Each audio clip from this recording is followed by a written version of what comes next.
బొట్టు గురించి ఎవరో రాశారు, పెట్టుకోవచ్చు అని రాశారు. ఆల్రెడీ చాలాసార్లు చెప్పామమ్మా, అది మీ వ్యక్తిగతం అని. కరెక్ట్. అలంకరణ వరకు ఉన్నంత వరకు ఏ అలంకరణ ప్రాబ్లం లేదు, అది మీ వ్యక్తిగతం.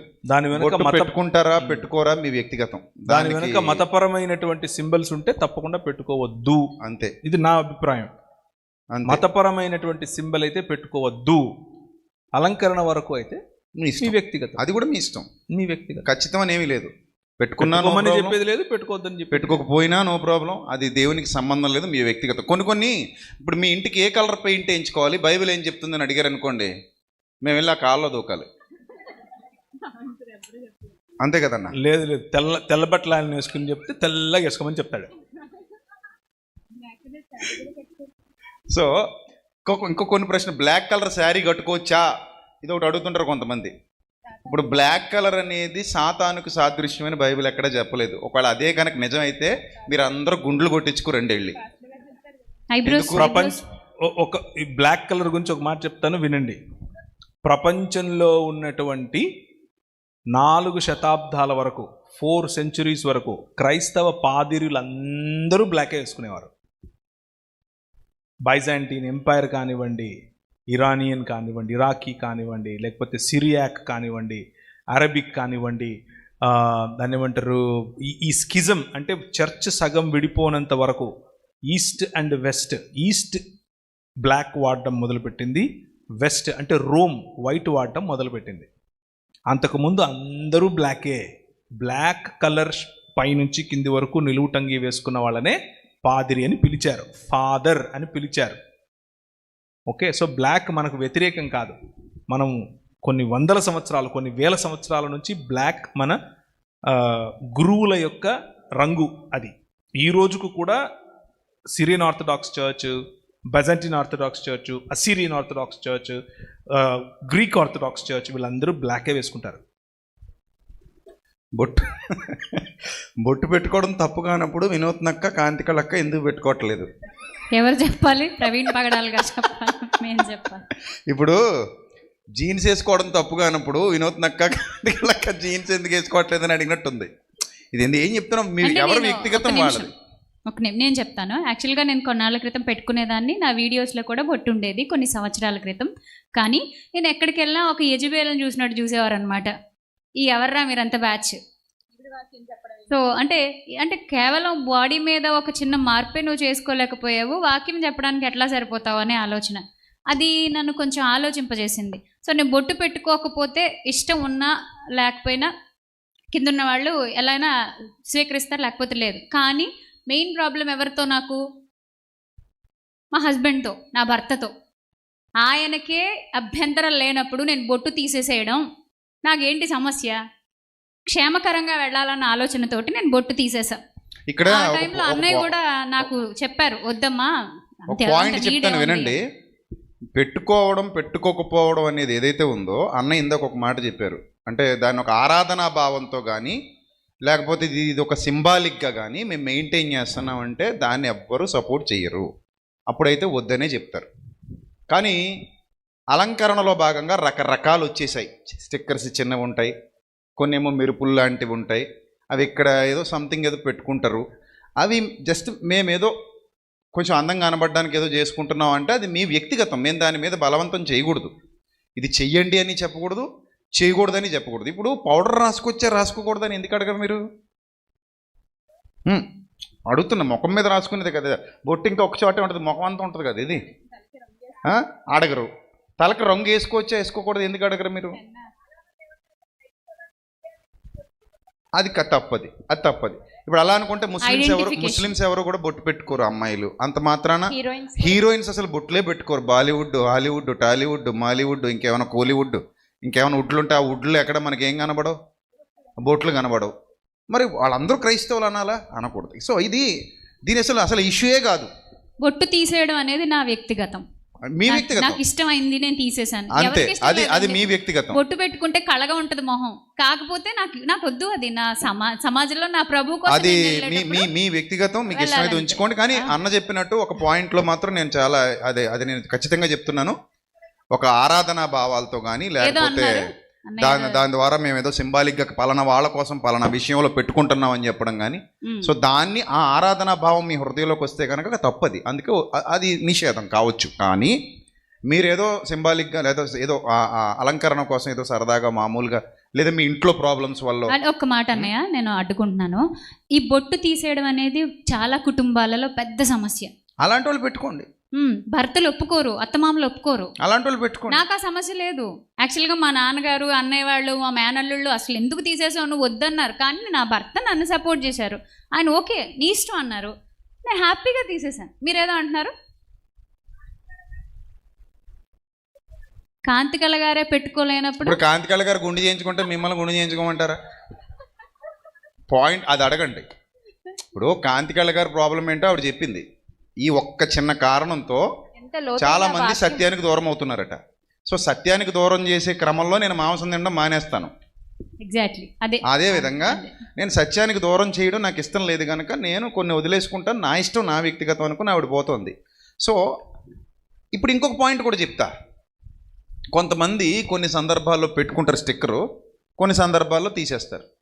దాన్ని వేషధారణ అంటారు. అది వేషధారణ ఎట్ట అవుతుంది? అది ఎలా వేషధారణ అవుతుంది? ఇప్పుడు కొన్ని సందర్భాల్లో మీరు ఒక రకం డ్రెస్ వేసుకుంటారు, కొన్ని సందర్భాల్లో వేసుకోరు. పెళ్ళికి వెళ్తున్నప్పుడు పట్టు చీర కట్టుకెళ్ళండి చూద్దాం. వెళ్తారు కదా, బాగుందా? ఇప్పుడు దినానికి వెళ్తున్నప్పుడు అదే పట్టు చీర కట్టుకుని వెళ్ళండి. ఇప్పుడు చావుకి వెళ్ళేప్పుడు డ్రెస్ ఎలా ఎలా ఎలా వేసుకెళ్తాం మనం? పాతది ఏదో కట్టుకొని సాడ్ ఫీల్ కనబడాలి ముఖంలో.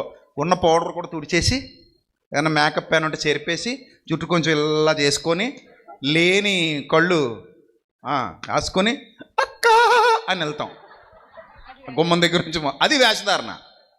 రాని కన్నీళ్ళు తెచ్చుకొని ఊరు అవతల నుంచి అరుచుకుంటూ అక్కడ దాకా మెల్లిగా ఆటోలో వచ్చినప్పుడు బాగానే వస్తుంది, ఆటో దిగేటప్పుడు బాగానే దిగుతుంది, ఆటోకి డబ్బులు ఇచ్చేటప్పుడు కూడా ఇక్కడ దాకా 50 ఏంటి 20 చేసుకో అంటది. అన్నీ బాగానే ఉన్నాయి. కొంచెం దగ్గర రాగానే ఏంటిది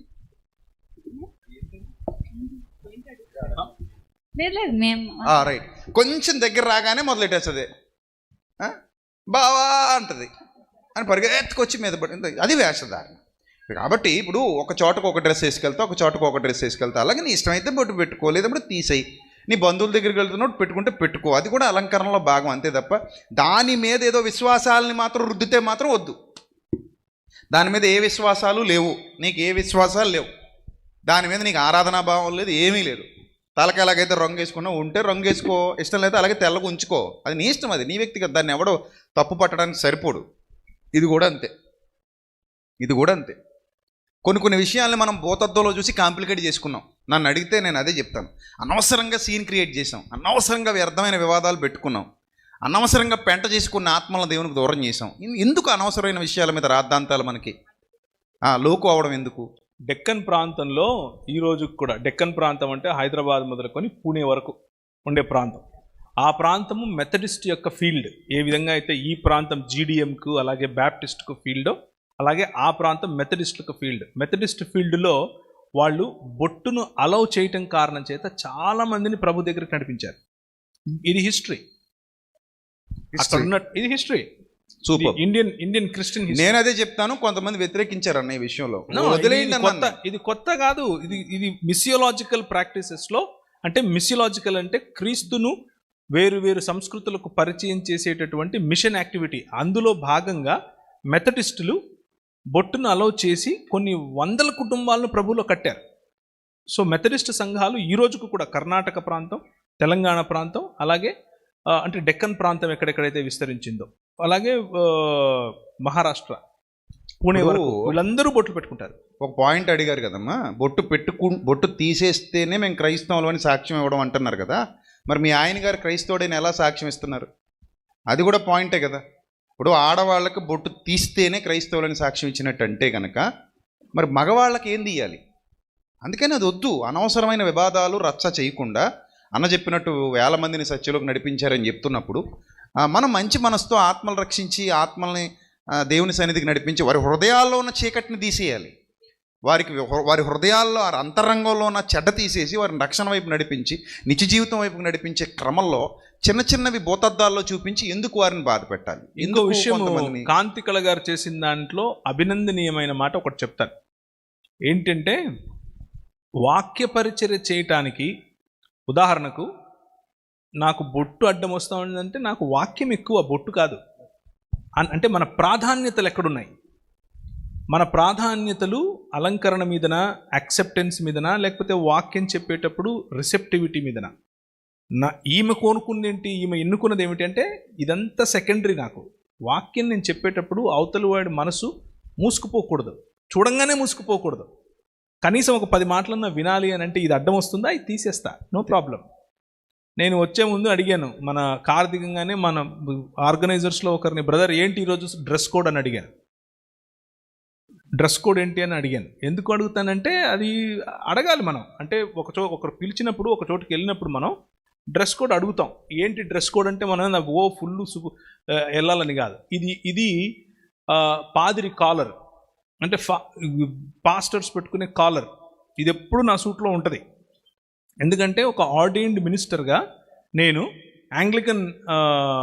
లేకపోతే యాంగ్లికన్ ప్యారిష్లకు వెళ్ళినప్పుడు వాళ్ళు అంటారు, ఓ వెర్ ఈజ్ యువర్ కాలర్ అంటే తీసి పెట్టుకోవడమే టక్కనే. సో ఇది నన్ను ప్రజల దగ్గరికి తీసుకెళ్తుంది, యాక్సెప్టబిలిటీ పెంచుతుంటే ఇది వాడతాను. అక్కర్లేనప్పుడు తీసేస్తారు. ఇది అవసరం లేదా, జేబులో పెట్టుకుంటారు. Same ditto. అర్థమైందా? ఇప్పుడు ఆయన వాళ్ళు చెప్పారు, అన్న సూట్ వేసుకొని కూర్చుంటాడు అన్న, మీరు కూడా సూట్ వేసుకోండి అన్నారు. ఓకే, సూట్ తీసుకొని వచ్చేసాం. అవసరం లేదు. నేను లూథరన్ చర్చిలకు వెళ్తాను, బ్రదర్ మరి క్యాసెక్ వేసుకోవాలి, గౌన్ వేసుకోవాలి, నో ప్రాబ్లం, వేసుకుంటాను. నాకేం సిగ్గులేదు, శరం లేదు. కలుపుకుంటూ పోతున్నారు నిజంగా. చైనా దేశానికి కలుపుకొని పోవటం మాత్రమే కాదు, ఐఎమ్ అన్ ఆర్డైన్డ్ మినిస్టర్.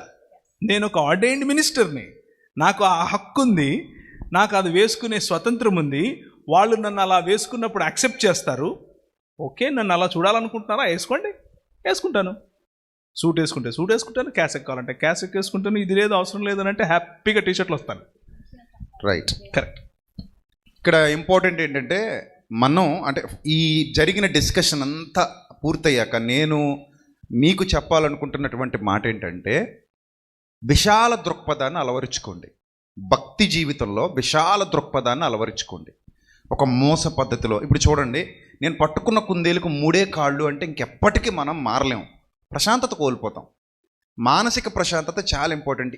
ఎప్పుడు ఎదుటి వాళ్ళని జడ్జి చేస్తూ ఒకే ఫ్రీక్వెన్సీలో ఉండిపోతే మీరు ఇంకెప్పటికీ మారరు. ఇప్పుడు ఉదాహరణకి ఇక్కడ ఎవరో బొట్టు పెట్టుకున్న అమ్మాయి ఎవరో కనబడద్దు మీకు, ఇంకా ఆమెను మీరు సాతాన్లా చూస్తారు, ఎప్పటికీ ఇంకా అదే ఫ్రీక్వెన్సీలో ఉంటారు మీరు. కానీ ఆమె వ్యక్తిగతం ఏంటి, ఆమె జీవితం ఏంటి, ఆమె భక్తి ఏంటి, ఆమె కుటుంబ పరిస్థితులు ఏంటి, ఆమెకు వెనక ఎన్ని ఇబ్బందులు ఉన్నాయి, ఇవన్నీ మీకు అర్థం కావు. మీ దారిలోకి తెచ్చేసుకోవాలి బలవంతంగా అని చూస్తారు వాళ్ళని. సో వద్దు, ఇవన్నీ వద్దు. మనం ఎంత విశాల దృక్పథంగా ఉండాలంటే పాపానికి మాత్రమే వ్యతిరేకంగా పోరాడాలి మనం, అంతే.